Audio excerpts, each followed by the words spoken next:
September, 1850 Epistle. Fourth General Epistle of the Presidency of the Church of Jesus Christ of Latter-day Saints, from the Great Salt Lake Valley, in the state of Deseret, to the saints scattered throughout the earth. Greeting. Beloved brethren, another opportunity is presented, whereby we may communicate to you what great things the Lord has been doing for his people. For truly he has made the wilderness to bud and blossom like the rose, and the fruit thereof to come forth in its season, while the solitary places of the mountains of Ephraim are made vocal with the praises of Israel's God. Since our last epistle of the 12th of April, our Heavenly Father has cheered our hearts and strengthened our hands, and the earth has yielded an abundant harvest. On the 12th of May, peach trees of 2 years' growth were in bloom, and several trees of the same age in various parts of the city alternately bloomed till the 29th, when currants, peas, beans, etc., put forth their blossoms, and nature smiled with the prospect of early fruits. But on the 17th of June the snow fell freely on the surrounding mountains, followed by a severe frost on the 18th and a slight one on the 19th, which injured the vines and tender plants, more particularly on the lowest lands. Yet we feel confident that this valley will yet produce the choicest fruits, accustomed to the latitudes, as it now does the richest vegetables. The peaches in Brother Young's garden grew finely, until they were accidentally destroyed by the sports of the children, and the California grape is flourishing beautifully in the same garden, and other places in the city. On the 13th of May we located a farm 1 mile by 2 near Jordan Bridge for the benefit of the poor, designing to build houses for the accommodation of all such as were not able to build for themselves. But on investigation we learned that there were but 2 persons in the valley who were unable to provide for themselves, and the contemplated farm was converted into a pasture for the time being. The Indians have been more quiet the present season than hitherto, though the Utes continue to steal our horses and cattle, more or less, and threaten some. A band of Utes killed a small band of Snake Indians sometime in the summer, and one white man by the name of Baker was killed by them on the 29th of May, between the Utah and San Pete valleys. Though more recently they have been on their hunts and manifested less personal hostility, yet for the safety of the people, the drill and discipline of the Nauvoo Legion is not neglected, for we have none to depend upon for protection but God and his people, and God helps those who try to help themselves. Emigrants from the States, and from almost all nations passing through the States, bound for the gold mines, began to arrive here on the 27th of May, and have continued to arrive till the present time, though most of them have passed a month since. Their number have been much larger than the previous year. Several have arrived in our city, who have been left by their companions to die by the wayside, and many companies and individuals have had contentions among themselves, not very creditable to civilized society, and which, contrary to the wishes of the magistracy of our state, they have been called upon to settle. It is the urgent wish of all the citizens of Deseret that travelers would settle their own difficulties, or rather that they would have no difficulties, so that our officers might pursue their daily avocations in peace. Were there no travelers in our midst, we might soon forget the name of lawsuit. As a people, we have too much to do to attend to such matters. Many scores, if not hundreds, of these emigrants on arriving in the valley and hearing the gospel in many instances for the first time, have been baptized for the remission of their sins and gone no further, while others have witnessed our location, peace, union, and prosperity, and though not professing to believe the doctrine of Christ, are making their way home as fast as possible, to bring their families hither, where they can enjoy health in a land of civil and religious liberty, where they find themselves free to do right.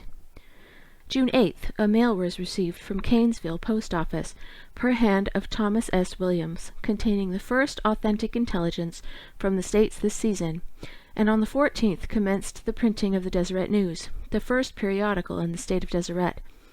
The Nauvoo Legion, in uniform, honored the 4th of July with a public parade, which closed with a patriotic address by the governor of the state. The topographical engineers have closed their surveys for the season and returned to Washington, as we are informed, by way of Arkansas. Rumors have been circulated in the States that the engineers had been received with coldness, and the object of the expedition had been forcibly opposed by the inhabitants of the valley. We here give extracts from a letter of Captain Stansbury, President of the Corps, to the editor of the Deseret News, dated July 1st, '50, concerning the matter. How the rumor became prevalent, I am ignorant. I take pleasure in declaring that nothing can be further from the truth. We were received by the President and public authorities with the greatest courtesy, both officially and personally. I will remember with gratitude the many tokens of kindness and regard we have received from them and the citizens of the place. Every facility has been studiously afforded us for the prosecution of our duties, instruments of science frankly and gratuitously loaned, and the able and faithful assistance obtained from their commencement here, of a gentleman well known as a fearless advocate of your doctrines, and a prominent and influential member of your community. The whole letter is in the 4th number of the Deseret News, and a copy of the same may be found in every newspaper in the U.S. that has circulated the rumors which drew forth the letter, provided the editor thereof is an honest man. The 3rd anniversary of the pioneers into the valley was celebrated on the 24th of July by the public assembly, in a manner worthy of the occasion, with oration, addresses, songs of praise and thanksgiving, and music, in which the saints and the pilgrims to the mine seem alike to participate. A synopsis of the proceedings were published in the 7th, 8th, and 9th numbers of the News. On the last of July, brothers Young and Kimball left home on a visit to Utah and St. Pete, and returned on the 12th of August, having found a place for a good settlement located a city at St. Pete, and noticed several intermediate sites worthy the attention of smaller colonies, which we anticipate will be settled this fall, making a pleasant and safe communication from this to our most southern habitations.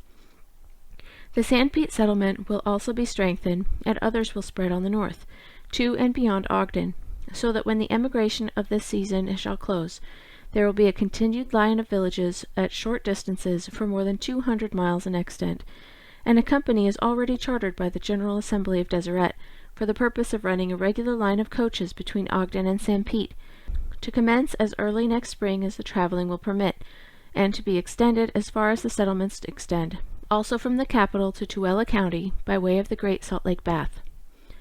The government of the Union has been very tardy in rendering any facilities of communication between themselves and the state of Deseret, and having been left to our own resources for information on the 2nd of August, Brother John Y. Green was dispatched to Canesville with the mail on the 15th.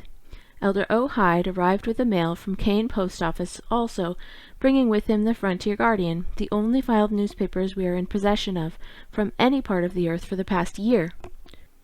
The weather has been more cloudy, the nights warmer, and the showers more frequent in the heat of the summer, and vegetation more rapid this season than hitherto. Consequently, artificial irrigation has been less needed, which has been a great blessing, for, during the irrigation season, there were not men enough in the valley to water the immense fields of grain had it been as dry as some previous seasons.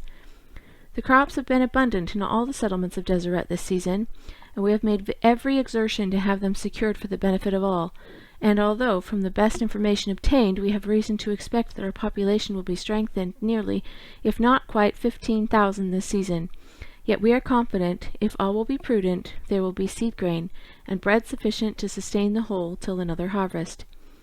The estimated population of 15,000 inhabitants in Deseret the past year, having raised grain sufficient to supply the 30,000 for the coming year, inspires us confidently to believe that the 30,000 the coming year can raise sufficient for 60,000 the succeeding year, and to this object and end our energies will be exerted, to double our population annually, by the assistance of the Perpetual Emigrating Poor Fund, and otherwise provide for the sustenance of that population.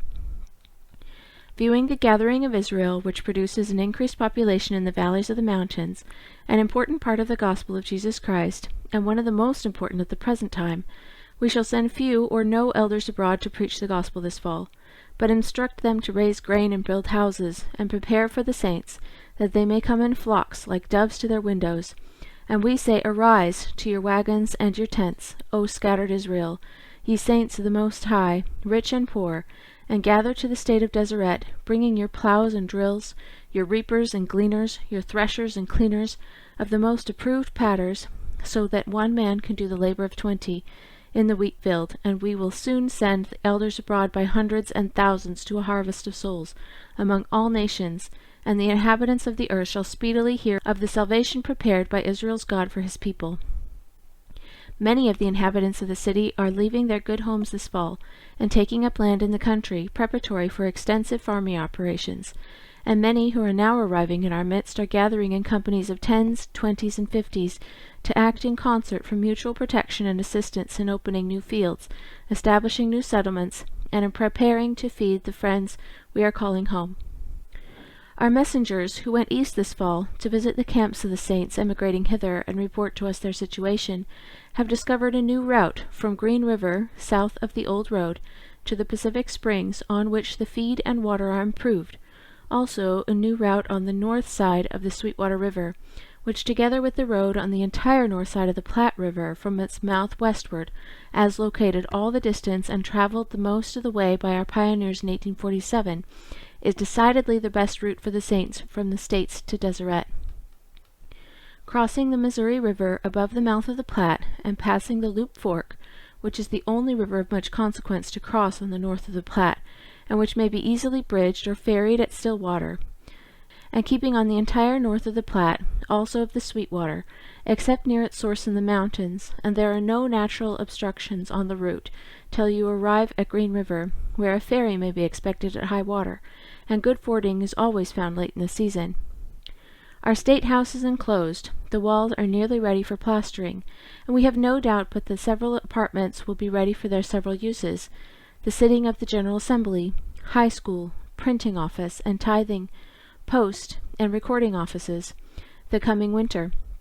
The warm spring bathhouse is so near completion that visitants are accommodated at the baths, and daily and hourly carriages are running from thence to various parts of the city. There are several extensive storehouses completed and near completion in our city, and goods sufficient in quantity and variety with the exception of groceries for the necessity of the people till another season.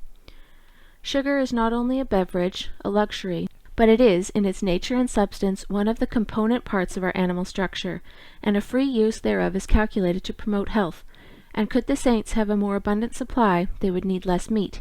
Should every person in Deseret consume 1/3 of an ounce of sugar per day, through the coming year, it would require about 120 tons, more than has or will be brought by our merchants this season, and according to the best estimate we can make, 300 tons would be consumed in the state the next year if it could be obtained.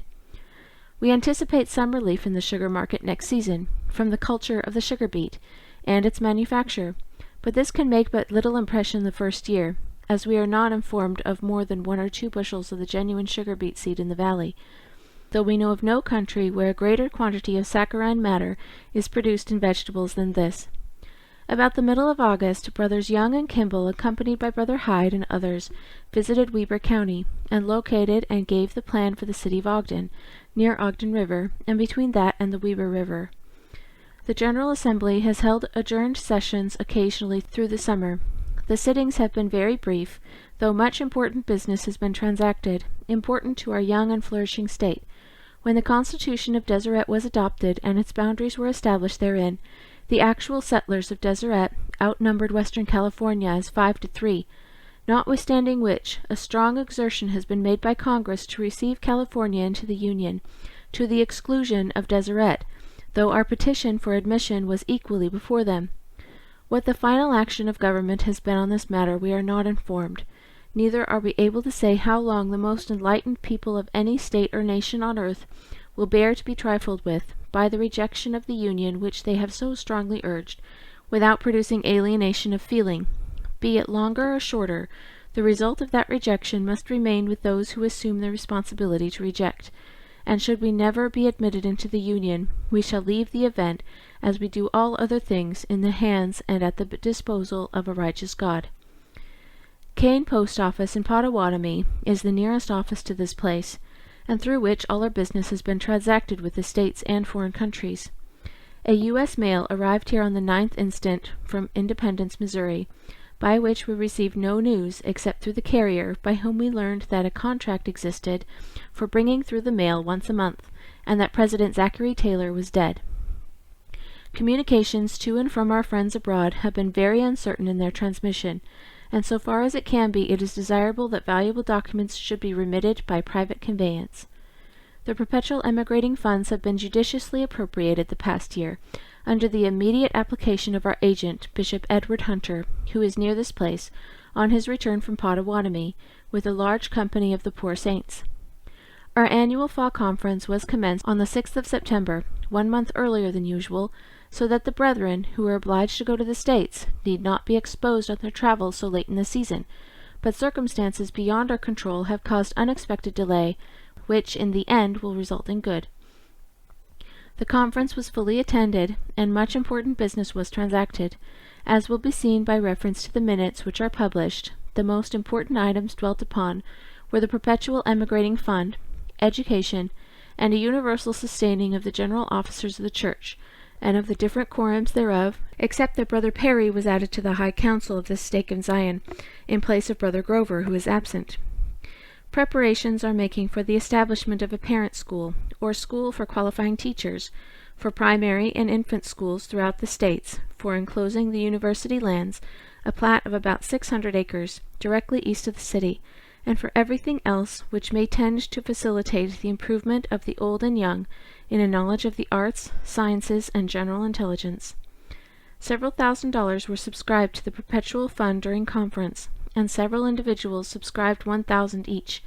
Since that time, the Perpetual Emigrating Company of not less than 13 members, consisting of a president and assistants, has been incorporated by an ordinance of the General Assembly of the State of Deseret, with power to choose their own officers, to wit, a president, secretary, treasurer, recorder, and agents, and transact all business necessary for the furtherance of emigration, in accordance with the general principles of transacting business among states and nations. Brigham Young was unanimously elected president of the company, who have since completed their organization by electing Willard Richards secretary, Newell K. Whitney treasurer, and Thomas Bullock recorder. Every member of the company to give good and sufficient bonds for the faithful performance of their several duties, and all the company is responsible for the acts of its officers and agents.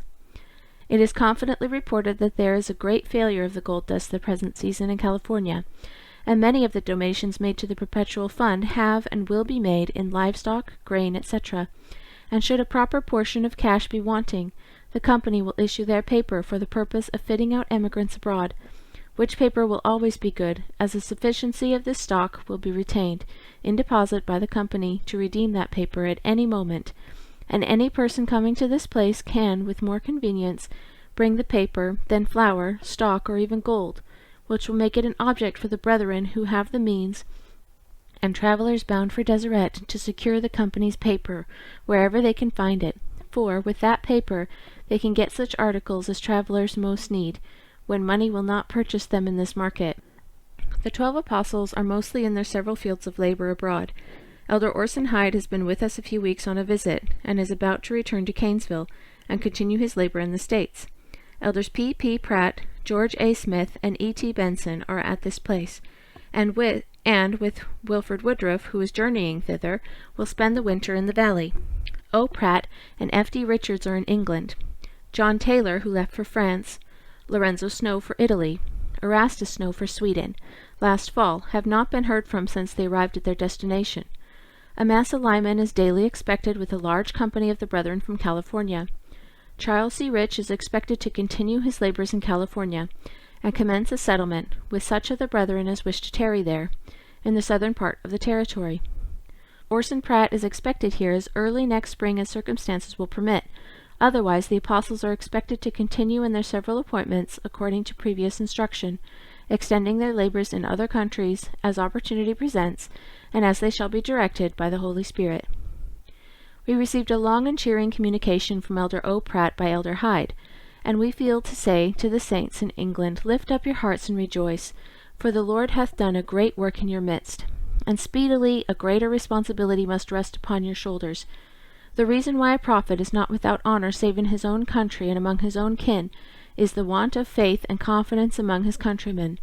Immense treasures of time and means have been expended by the American brethren to extend the work in Great Britain, and the time has now come when you must begin to have a care for other nations, and leave you to prosecute the work begun in your midst, without continuing to send you elders as heretofore. God is no respecter of persons, and he is just as ready and willing to qualify your own elders to preach and preside over conferences as to qualified men from abroad, and he will do it if you will give them your faith and prayers, and honor them in their calling, as you have done foreign elders. We do not wish the American elders to leave England unless they shall particularly desire it, and that desire shall be approved from the Presidency at Liverpool, and we suggest to that Presidency the propriety of electing presiding elders of conference from the native brethren as soon as circumstances shall render it convenient, and begin to initiate them into the practical duties of their calling, leaving the few American brethren more at liberty to visit the conferences and attend to general instructions. Presiding Bishop Newell K. Whitney died very suddenly on the 23rd instant. Bishop Whitney was one of the oldest members of the Church, who have to deplore the loss of an exemplary member, and a most upright and thorough businessman. And while we thus mourn his absence, we are again reminded that the Church of Christ is built upon no man, and that God is able to do his work. Bishop Partridge, who was the first presiding bishop in the Church in these last days, and died several years since, he was succeeded by Bishop Whitney, who is now gone to the world of spirits, and the voice to all is, "Be ye also ready." The health of the people in the valley is generally good. There have been a few deaths, mostly emigrants. Every possible exertion will be made on our part, and that of the emigrating company, to extend the usefulness of the perpetual fund in gathering to the saints, and it is important that those who anticipate help therefrom should understand that the means sent forth is, and will be, designed to furnish teams, almost or quite exclusively, and even the cases in which the wagons will be furnished will be rare. The poor, who can live in the States with little clothing and little or no groceries, etc., can live equally as cheap on the road, and when once here, can procure the comforts of life by their industry. Souls are the articles for the perpetual fund to gather home, and that too as many as possible, and other things will be attended to in their time and place. We are under obligation by covenant, firstly, to apply the perpetual funds gathered in this country, to bring home the poor saints who were driven from Nauvoo, and as soon as this shall be accomplished, we shall be ready to extend our exertions to other places and countries. Let the European saints continue to add to their perpetual funds, which we doubt not they will have commenced according to our previous counsel, and as soon as sufficient shall be collected to remove a suitable company, we will give instructions concerning its application, and emigration will commence. 1 year ago, and the perpetual fund was not instituted. Returns have not been completed this fall, but so far as we can judge, they will not now fall much short of $20,000 in the valley. Let the saints abroad imitate the example of the saints here, according to their ability, and let this work continue to go forward with the same progressive ratio it hath hitherto done, and the time will be short when all the poor and oppressed of Zion will feel its cheering influence, and the cry need no longer be heard, "I will go up to the house of the Lord, but I have not the means." The Perpetual Emigrating Company consists of Brigham Young, President, Heber C. Kimball, Willard Richards, Orson Hyde, George A. Smith, Ezra T. Benson, Jedediah M. Grant, Daniel H. Wells, Willard Snow, Edward Hunter, Daniel Spencer, Thomas Bullock, John Brown, William Crosby, Amasa Lyman, Charles C. Rich, Lorenzo Young, and Parley P. Pratt. Assistants: Daniel Spencer, Treasurer, in place of N.K. Whitney, deceased. Orson Hyde and John Brown have been appointed traveling agents and will be in the States the coming winter. Orson Pratt and Franklin D. Richards have been appointed traveling agents, are located in Liverpool, and their particular field of operations at present will be the British Isles. Thus, brethren, we have given you a brief history of the situation and prospects of the Church in the wilderness, and the wishes of our Heavenly Father as made manifest by His Spirit dwelling in us, for your edification, comfort, and salvation. The signs of the times are highly portentous of a mighty and short work in these last days, and we pray God, the Eternal Father, that He will inspire your hearts with humility, faith, and patience, and diligence in every means within your reach, to help roll that work forward, that you may speedily be found in Zion, rejoicing with us, and the gospel be proclaimed to the ends of the earth. In the name of Jesus, Amen. Brigham Young, Heber C. Kimball, Willard Richards, G.S.L. City, Deseret, September 27, 1850.